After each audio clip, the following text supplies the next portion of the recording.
Hello friends, welcome to Educare circle. कैसे हैं आप सभी? आई होप आप सब लोग अच्छे होंगे और तैयारी ज़रूर कर रहे होंगे, क्योंकि आने वाले दिनों में हमें एग्ज़ाम क्रैक ज़रूर से करना है, तो पढ़ना तो पड़ेगा ही।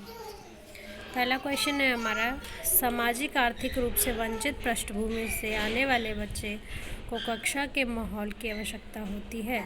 तो जो बच्चे सामाजिक और आर्थिक रूप से वंचित पृष्ठभूमि से आते हैं, हमें उनको कैसा व्यवहार देना चाहिए, कैसा कक्षा का माहौल देना चाहिए। पहला है कि उनकी भाषा के उपयोग को हतोत्साहित कर देना चाहिए, तो ये गलत बात है, ये तो ऑप्शन नहीं हो सकता। दूसरा ऑप्शन कहता है कि बच्चों को उनकी क्षमताओं के आधार पर वर्गीकृत करता है, ये भी नहीं ऑप्शन सही हो सकता। थर्ड ऑप्शन कहते हैं कि उन्हें अच्छा व्यवहार सिखाता है, तो ये भी गलत ऑप्शन है। चौथा ऑप्शन उनके सामाजिक और भाषाई ज्ञान को महत्व देता है तथा उसका उपयोग करता है, तो ये बेस्ट ऑप्शन होगा इस क्वेश्चन के लिए, ऑप्शन नंबर 4। नेक्स्ट क्वेश्चन कहता है, कक्षा में सृजनात्मक और प्रतिभाशाली बच्चों के लिए आवश्यक हस्तक्षेप निर्भर करता है। पहला है कि उनके प्रति स्नेही होने के नाते पर। दूसरा है उन्हें अन्य बच्चों को पढ़ाने की जिम्मेदारी देने पर। तीसरा ऑप्शन है शिक्षक द्वारा अनुकूल एवं प्रेरक निर्देशन तरीकों का उपयोग करने पर। चौथा ऑप्शन है उन्हें अतिरिक्त समय देने पर। तो इसका बेस्ट ऑप्शन जाता है ऑप्शन नंबर 3 के साथ। क्यों जाता है कि जो कुछ बच्चे टैलेंटेड बच्चे हैं, क्रिएटिव बच्चे हैं, तो उनके लिए आवश्यक हस्तक्षेप निर्भर करता है। क्या इम्पोर्टेंट है उनके लिए? इम्पोर्टेंट है कि शिक्षक द्वारा अनुकूलित एवं प्रेरक निर्देशन के तरीके का वो उपयोग करें। तो option number 3 is the best answer for this question. Next है कि अति संवेदनशील बच्चों को सिखाने में मदद करने के लिए निम्नलिखित में से कौन सा तरीका उपयुक्त तरीका नहीं है? पहले ही मेंशन है कि तरीका नहीं है, तो आइए जांचते हैं कि क्या तरीका है। अति संवेदनशील बच्चों को सिखाने में मदद करने के लिए, यानी कि जो बच्चे हैं हाइपर एक्टिव चिल्ड्रन हैं, पहला ऑप्शन है उनके दैनिक कार्यक्रम में शारीरिक गतिविधियों का समावेश। दूसरा है बेचैन होने पर अक्सर उन्हें फटकार लगाना और उनके कार्यों को छोटे और प्रखंडीय खंडों में तोड़ना, अधिगम के वैकल्पिक तरीकों को पेश करना। तो इनमें से 3 ऑप्शन ऐसे हैं जिनको अब पढ़ने के बाद ही पता लग रहा है कि ये बच्चों हाइपर एक्टिविटी जो है उनको कम करने के तरीके हैं। लेकिन चौथा एक ऑप्शन है, ऑप्शन नंबर 2, जिसमें कहा जा रहा है कि बेचैन होने पर अक्सर उनकी फटकार लगाए। तो एक तो इसका बेस्ट ऑप्शन होगा ऑप्शन नंबर 2 कि बेचैन होने पर अक्सर उन्हें फटकार लगाना। नेक्स्ट क्वेश्चन कहता है कि अलग अलग सोच वाले पैटर्न उन बच्चों की पहचान कराते हैं। तो अलग अलग सोच वाले बच्चों किसकी पहचान कराते हैं? सृजनात्मक, प्रत्यास्थी, विकलांग और डिसलेक्सिया। तो इसका बेस्ट ऑप्शन होगा ऑप्शन नहीं कि क्रिएटिव बच्चे हैं, वो अलग अलग सारा इस तरीके से सोच पा रहे हैं, तो वो बच्चे क्रिएटिव हैं, यानी कि सृजनात्मक हैं। नेक्स्ट ऑप्शन नंबर 5 है, क्वेश्चन नंबर 5 हमारा, निम्नलिखित में से कौन सा शिक्षक द्वारा कक्षा में बच्चों के लिए समस्या हल करने के तरीके का वर्णन नहीं कर सकता है? हमसे पहले पूछा है कि नहीं कर सकता। पहला ऑप्शन है सोच विचार परीक्षण एवं विभिन्न उत्तरों जैसे शब्दावली का प्रयोग करना। अगर हमें किसी समस्या को सुलझाना है तो हम बच्चों को प्रेशराइज करें कि सोचिए, विचार करिए, परीक्षण करिए। इस तरीके का प्रयोग हम बच्चों के साथ ना करें, उत्तरों इन सब का प्रयोग करें। दूसरा है अभिसरण उत्तर वाले प्रश्न पूछें। तीसरा है किसी विशेष समस्या का हल कराने के बारे में अपने विचार प्रक्रिया पर चर्चा करें। कुछ हल करते समय गलतियों के कारण को करने के प्रति ईमानदार रहें। इसका जो बेस्ट ऑप्शन है ऑप्शन नंबर 2 होगा कि हम अभिसरण उत्तरों वाले प्रश्न पूछें। नहीं करना सकता है ना, हमसे पूछा इसलिए। नेक्स्ट है क्वेश्चन नंबर 6, निम्नलिखित में से कौन सा एक संवेग है, यानी कि इमोशन क्या है? तो इमोशन क्या है? ध्यान है, उत्तेजना है, स्मृति है या डर है? तो आप सबको पता है कि डर एक संवेग है, डर एक इमोशन है। तो इसका बेस्ट ऑप्शन होगा ऑप्शन नंबर 4। प्रश्न नंबर 7 हमसे कहते हैं कि 3 साल का बच्चा बताता है कि दूध बूथ पर एक मशीन द्वारा दूध का उत्पादन होता है। में से कौन सा बच्चे की समझ सबसे अधिक स्पष्टीकरण प्रदान करता है? ऑप्शन नंबर 1, गाय के बच्चे ने गाय को कभी नहीं देखा। बच्चे के परिवार बच्चे को प्रेरक वातावरण प्रदान नहीं करता है। बच्चे को दुनिया का बहुत अनावरण ज्ञान है। बच्चे का जवाब दूध बूथ से दूध खरीदकर अपने अनुभव के ऊपर आधारित है। उसका तो बेस्ट ऑप्शन जो जाता है ऑप्शन नंबर है 4 कि the child answer is based on his experience. बच्चे अपने एक्सपीरियंस के आधार पर आंसर दे रहा है कि दूध की दुकान से खरीदा है। नेक्स्ट चलते हैं क्वेश्चन नंबर 8 की तरफ। निम्नलिखित में से कौन सा शिक्षक की भूमिका का सबसे अच्छा वर्णन करता है? पहला है, पाठ्यक्रम को समय पर पूरा करने के साथ साथ दोहराने के लिए पर्याप्त समय देना महत्वपूर्ण है। आराम के लिए जगह बनाना जहां बच्चे संवाद और पूछताछ का माध्यम सीखते हैं। तीसरा ऑप्शन है, कक्षा में शिक्षक का सबसे महत्वपूर्ण भूमिका अनुशासन बनाए रखना है। एक शिक्षक को निर्धारित पाठ्यक्रम का पालन करना चाहिए। तो हमसे पूछा है कि कौन सा शिक्षक सबसे अच्छा क्या होगा? जहां हम संवाद कर रहे हैं, पूछताछ कर रहे हैं और पूछताछ के माध्यम से सीख रहे हैं, जहाँ पे डिस्कशन हो रहा है, जहाँ पे बच्चे अलग अलग व्यूज़ दे रहे हैं और उसको एक बच्चे का व्यू दूसरा बच्चा अडेप्ट कर रहा है और दूसरे बच्चे के व्यूज़ को समझ रहे हैं एक दूसरे के। तो ये बेस्ट ऑप्शन होगा ऑप्शन नंबर 2। क्वेश्चन नंबर 8 पे आते हैं। निम्नलिखित में से कौन सी कक्षा समृद्ध शिक्षा को प्रोत्साहित करती है? पहला है, समृद्ध शिक्षा। रिच लर्निंग, अलमारी में अच्छी तरह संगठित सामग्री वाली कक्षा, जहाँ सामग्रियों को सप्ताह में एक बार मुक्त खेल के लिए बाहर लाया जाता है, ये समृद्ध शिक्षा के लिए आता है। तो जी नहीं।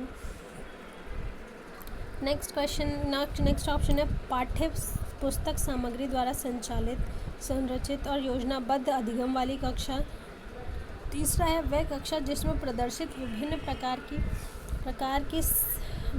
प्रकार की सामग्री बच्चों की पहुंच के परे हो ताकि सामग्री लंबे समय तक चल सके।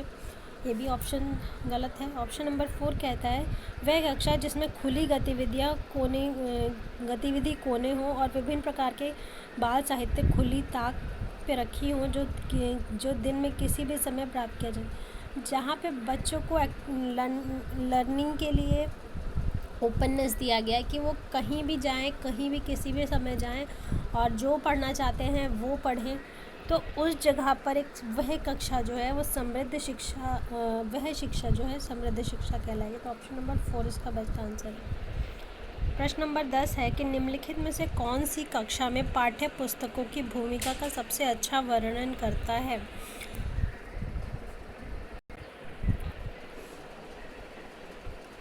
वे अध्ययन के पाठ्यक्रम के बारे में शिक्षकों और माता पिता का मार्गदर्शन प्रदान करते हैं। वे संसाधन रहित संदर्भ में सबसे आवश्यक अधिगम संसाधन बनते हैं। हमसे पूछा है कि कौन सा कक्षा में पाठ्य पुस्तक की भूमिका का अच्छा वर्णन, पाठ्य किताबों की। तो तीसरा ऑप्शन कहता है कि वे संसाधन रहित संदर्भ में सबसे आवश्यक अधिगम संसाधन बनाता है। वे कक्षा में उपलब्ध संसाधनों के संदर्भ में सामग्री में से एक है। तो इसका बेस्ट ऑप्शन होगा ऑप्शन नंबर 3।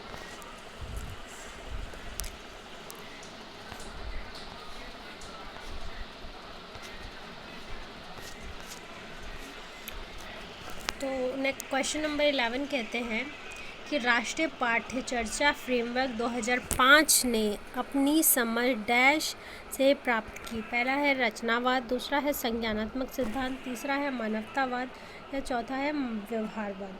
तो 2005 जो है फ्रेमवर्क, नेशनल करिकुलम फ्रेमवर्क 2005 जो है बेस्ट बात करता है रचनावाद की, कंस्ट्रक्टिविज्म की। क्वेश्चन नंबर 12 है कि कक्षा में बच्चों को प्रेरित समझा जा सकता है। कक्षा में बच्चों को प्रेरित समझा जा सकता है यदि, कब समझा जा सकता है? यदि वे सभी उपस्थिति के नियम का पालन करते हैं, वे शिक्षक के स्पष्टीकरण प्राप्त करने के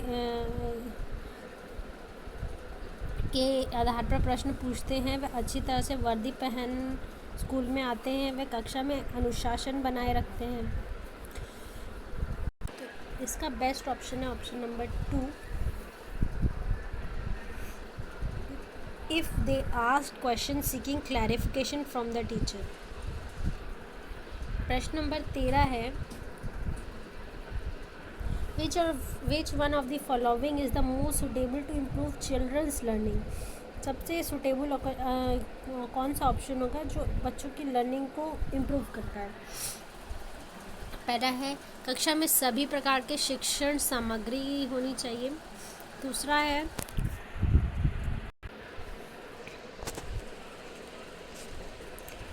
teacher should facilitate children to interact with each other on real life situation. Third है कि regular assessment test should be conducted, नियमित मूल्यांकन परीक्षा आयोजित की जाए। चौथा है कि teacher should explain the content using different example illustration. तो हमसे पूछा है कि लर्निंग किससे इम्प्रूव होगी? लर्निंग तभी इम्प्रूव होगी जब बच्चों को रियल लाइफ सिचुएशंस के एग्जाम्पल दिए जाएंगे। तो इसका ऑप्शन नंबर 2 जो है वो सही आंसर होगा। क्वेश्चन नंबर 14 पे चलते हैं।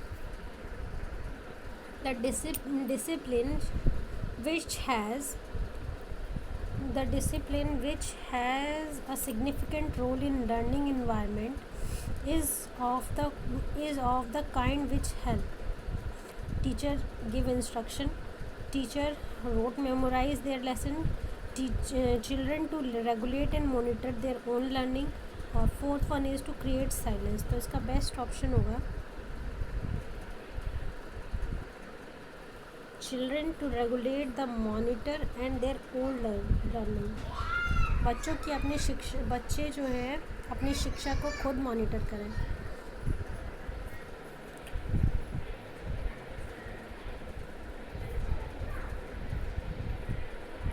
क्वेश्चन नंबर 15 पे आता है which one of the following statement is true about the role of heredity and environment.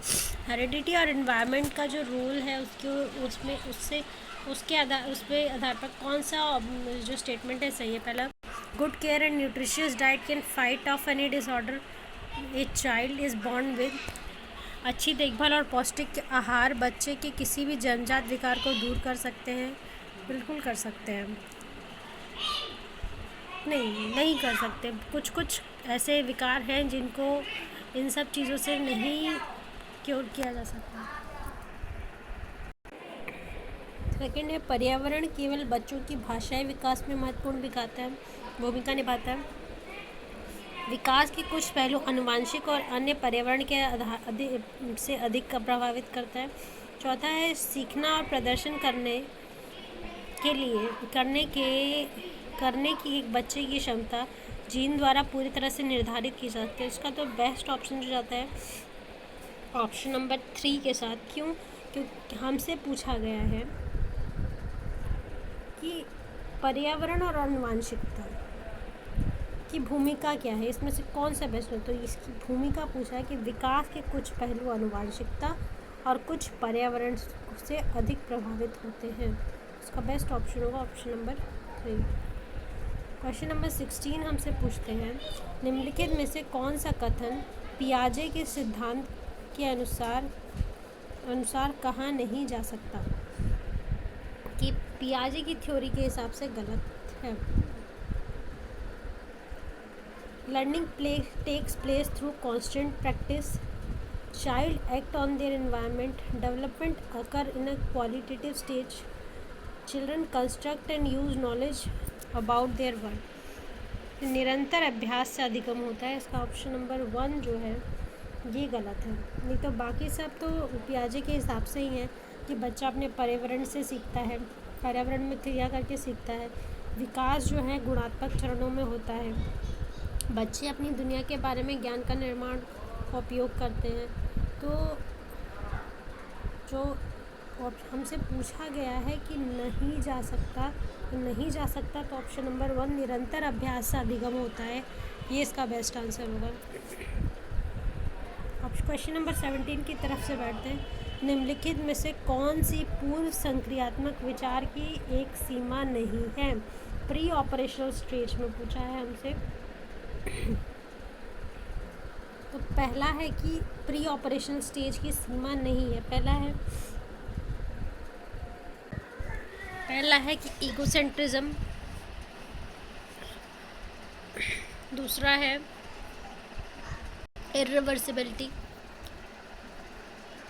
Tendency to concentrate, चौथा है डेवलपमेंट ऑफ सिंबॉलिक थॉट। ये ईगोसेंट्रिज्म का कॉन्सेप्ट प्री ऑपरेशनल में आ जाता है। इरिवर्सिबिलिटी बच्चा थोड़ा थोड़ा समझने लग जाता है। और कॉन्सेंट्रेट, टेंडेंसी टू कॉन्सेंट्रेट की जो पॉलिसी वो बात हो रही है यहाँ पर, ये बच्चे में नहीं होती है। ये आपका जो होता है वो कॉन्क्रीट ऑपरेशनल या फॉर्मल में देखा जा सकता है। तो इसका ऑप्शन नंबर 3 बेस्ट होगा। सिंबॉलिक थॉट भी बच्चे में डेवलप होने लगते हैं प्री ऑपरेशनल स्टेज में। नेक्स्ट पे चलते हैं। पहला क्वेश्चन है, क्वेश्चन नंबर 18 है हमारा। Play has a significant role in the development of young children for the following reasoning except. Dash के अलावा निम्नलिखित कारणों से खेल युवा बच्चों के विकास में एक महत्वपूर्ण भूमिका निभाते हैं। यह समय बिताने का एक सुखद तरीका है। वे नए कौशल हासिल करते हैं और सीखते हैं कि उन्हें कब उपयोग किया जा सके। वे अपने शरीर की निपुणता प्राप्त करते हैं। यह उनकी इंद्रियों को उत्तेजित करता है। इसका तो बेस्ट ऑप्शन जो जाएगा ऑप्शन नंबर 2 के साथ। वे नए कौशल हासिल करते हैं, सीखते हैं और उन्हें कब उपयोग किया जा सकता है। नेक्स्ट क्वेश्चन नंबर 19 पे चलते हैं। निम्नलिखित में से कौन सा प्रश्न बच्चों को गंभीर रूप से सोचने के लिए आमंत्रित करता है? पहला है, क्या आप इस तरह की स्थिति के बारे में सोच सकते हैं?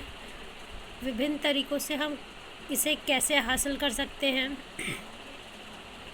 क्या आप इसका उत्तर जानते हैं? सही जवाब क्या है? इसका जो हमसे पूछा है कि कौन सा ऐसा क्वेश्चन हो जिससे कि, तो इसका बेस्ट ऑप्शन होगा ऑप्शन नंबर 2।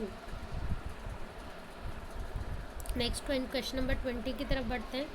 निम्नलिखित में से कौन सा विकल्प प्रगतिशील शिक्षा का सबसे अच्छा वर्णन करता है? पहला है व्यक्तिगत अधिगम, क्षमता समूह बनाना, छात्रों की लेबलिंग करना।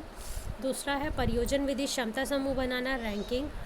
तीसरा है करके सीखना, परियोजन विधि सहयोग में सीखना। चौथा है थीमेटिक इकाइयाँ, नियमित इकाइयों का परीक्षण, रैंकिंग। तो इसका जो बेस्ट ऑप्शन जाता है ऑप्शन नंबर 3 के साथ। नेक्स्ट है क्वेश्चन नंबर 21 पे आते हैं। प्रगतिशील शिक्षा के बारे में निम्नलिखित में से कौन सा कथन बताता है कि शिक्षा स्वयं ही जीवन है? प्रश्न नंबर 1 है, ऑप्शन नंबर 1 है, स्कूल में शिक्षा सामाजिक और प्राकृतिक दुनिया का प्रतिबिंब करता है। जीवन सच्चा शिक्षक है। तीसरा है, स्कूल शिक्षा का यथासंभव लंबे समय तक जारी रखना चाहिए। चौथा है, स्कूलों की आवश्यकता नहीं है, बच्चे जीवन के अनुभव से सीख सकते हैं। तो बेस्ट ऑप्शन जो आंसर होगा कि जीवन सच्चा शिक्षक है।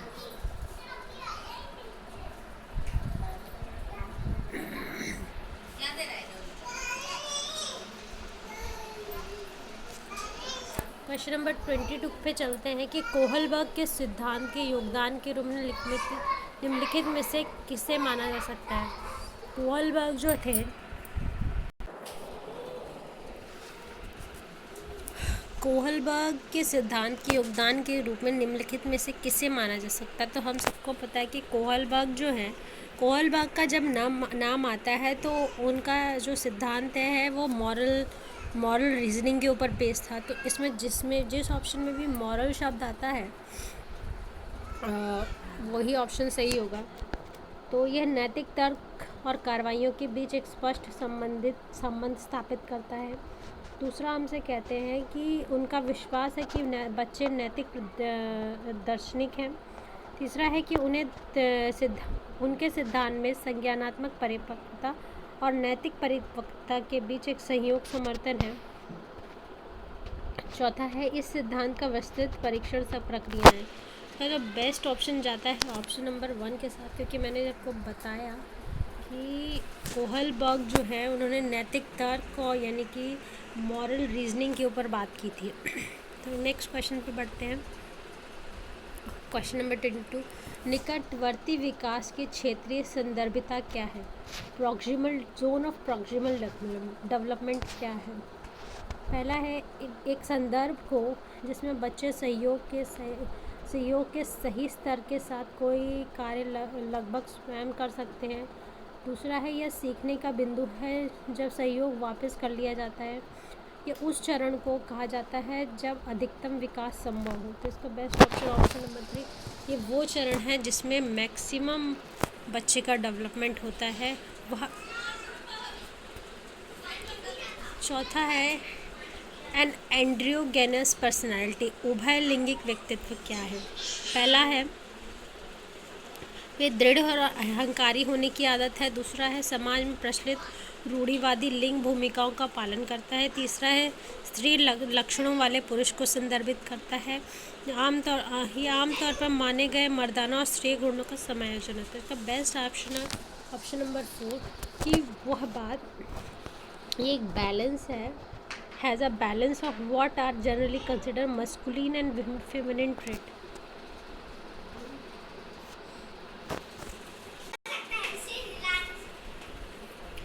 क्वेश्चन नंबर 25 पे बढ़ते हैं। बच्चे डैश को छोड़कर अन्य सभी के द्वारा लिंग भूमिकाएं ग्रहण करते हैं। सांस्कृतिक, ट्यूशन, मीडिया, समाजीकरण। तो प्रश्न को समझिएगा कि कोई एक है जिसको छोड़ दें तो बच्चों को ये नहीं समझ में आता कि यहाँ पे लिंग का कोई काम है, यानी कि फीमेल या मेल जेंडर की बात वहाँ पर नहीं होती है। संस्कृति में, ट्यूशन में, मीडिया में या समाजीकरण में। तो इसका जो बेस्ट ऑप्शन जाता है ऑप्शन नंबर 2 के साथ कि ट्यूशन में लिंग की कोई बात नहीं होती है कि लड़कियां ही पढ़ेंगी लड़के ही पढ़ेंगे। तो बच्चे डैश को छोड़कर अन्य सभी, यानी कि बच्चे ट्यूशन को छोड़कर अन्य सभी के द्वारा लिंग भूमिकाएं ग्रहण करते हैं। क्वेश्चन नंबर 26 पे चलते हैं। मनीकृत परीक्षणों की आलोचना में से एक यह है, परीक्षण बड़ी आबादी पर लागू नहीं किया जा सकता। वे बच्चों की क्षमताओं की स्पष्ट तस्वीर नहीं देता है। वे मुख्य रूप से मुख्यधारा की संस्कृति का प्रतिनिधित्व करते हैं, इसलिए पक्षपाती हैं। उनकी भाषा को समझना मुश्किल है। इसका जो बेस्ट ऑप्शन जाता है वो ऑप्शन नंबर 2 के साथ।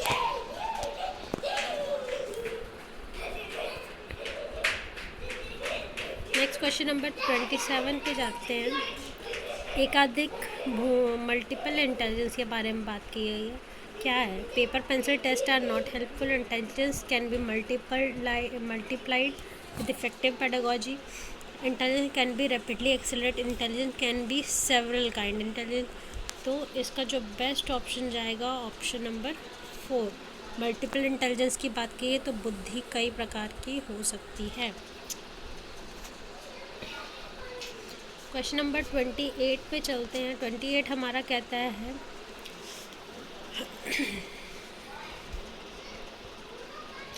शिक्षक सीखने के लिए मूल्यांकन और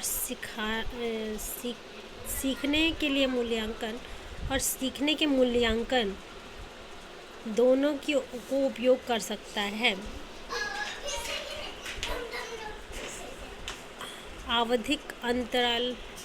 आवधिक अंतरालों पर बच्चों के प्रदर्शन का आकलन करने और उनके प्रदर्शन को प्रमाणित करने पर, बच्चों की प्रगति की निगरानी करने और उनके सीखने के अंतराल को भरने के लिए उचित लक्ष्य आधारित, बच्चों की प्रगति और उपलब्धि स्तर को जानने के लिए, या बच्चों के सीखने की ज़रूरत को जानने के लिए तदनुसार शिक्षण रणनीति का चयन करने के लिए। तो इसका जो बेस्ट ऑप्शन होगा ऑप्शन नंबर 4। नेक्स्ट क्वेश्चन पे चलते हैं।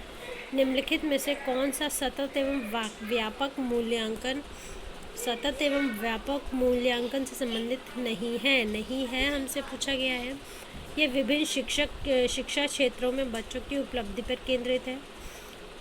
यह बच्चों को धीमे, खराब या बुद्धिमान रूप से चिन्हित करने का उपयोग करता है। इसे भारत की शिक्षा के अधिनियम द्वारा अनिवार्य किया गया है। ये शिक्षक अधिगम प्रक्रिया का एक अभिन्न अंग है। और इसका तो बेस्ट ऑप्शन जाता है ऑप्शन नंबर 2 कि ये बच्चों को धीमे, खराब और बुद्धिमान के रूप में चिन्हित करने का उपयोग होता है। मूल्यांकन से संबंधित नहीं पूछा गया है, तो यह तो पार्ट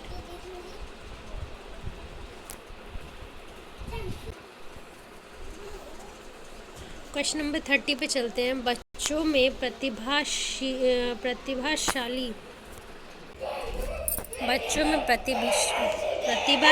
के कारण हो सकते हैं। पहला, सफल माता पिता, एक अनुशासित दिनचर्या या आनुवंशिकता और वातावरण के बीच अंतःक्रिया। ये चौथा, एक संसाधन समृद्ध वातावरण। इसका जो बेस्ट ऑप्शन जाता है ऑप्शन नंबर 3, आनुवंशिकता और वातावरण के बीच अंतःक्रिया। फ्रेंड्स, अगर वीडियो पसंद आए तो प्लीज़ लाइक करिएगा, शेयर करिएगा। Thank you.